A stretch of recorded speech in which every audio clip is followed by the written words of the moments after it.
Koreyaga kelmaslaringdan oldin hammalaring bir marta bo'lsa ham koreys kinolarini ko'rgansizlar, Koreyada qanaqa chiroyli joylar borligini ko'rgansizlar, Koreyada qanaqangi bir manzarali, o'sha ko'ngilochar joylarni ko'rgansizlar va hozirda Instagram, TikTok, YouTube Shorts hammasida ko'rib boryapsizlar. Men ham Koreyaga kelmasimdan oldin mana shu joylarga boraman va mana shu joylarga xudo xohlasa aylanaman degan bir niyatlarim bo'lgan, lekin men ishchi vizasida kelganman shaxsan. Ishchi vizasida kelganligim uchun zavodda haftada 7 kun bo'lsa, 6 kunini ishlaymiz. Ya'ni 1 kun qoladi, o'shanda ham dam olishga vaqt bo'ladi yoki vaqt bo'lmaydi. Chunki o'qishim bor, yana o'sha til kurslarim bor o'zimda. Ana shu narsalarni deb vaqtim bo'ladi yoki bo'lmaydi aylanishga, to'g'risi. Ya'ni nima demoqchiman bu bilan? Kelyapsizlarmi?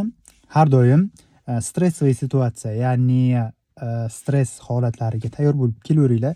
Chunki uy ish, ish uy, uy ish, ish uy qilib yashashlaringga to'g'ri keladi boshlanishida va 3 yil, 4 yillardan keyin menimcha o'sha ko'nikasizlar, sharoitga ko'nikasizlar, tilni o'rganasizlar va undan keyin Koreyani o'sha chetga joylariga borib, chiroyli joylariga borib, bemalol Koreyani go'zalliklarini ko'rishlaring mumkin bo'ladi. Chunki bu yerga kelganlaringdan keyin sizlar xohlaysizlarmi, xohlamaysizlarmi, avtomatik tarzda pul gonkasiga tushasizlar. Ya'ni bugun arbaytda sizdan ko'ra bittasi ko'proq topdi, bugun ertasi kuni arbaytda sizdan ko'ra boshqa odam ko'proq topdi, siz ham ko'proq topishingiz kerak, ko'proq ishlashingiz kerak, ko'proq pul yuborishingiz kerak.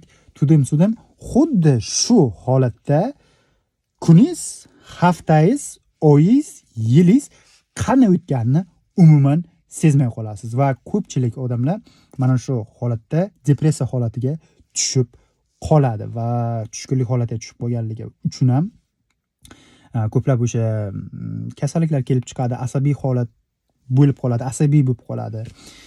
Shuning uchun do'stlar, kelyapsizlarmi? Mana shu narsalarni inobatga olib, o'zlaringga kerakli bo'lgan mana bu мнениялаringni to'g'rilab kelinglar.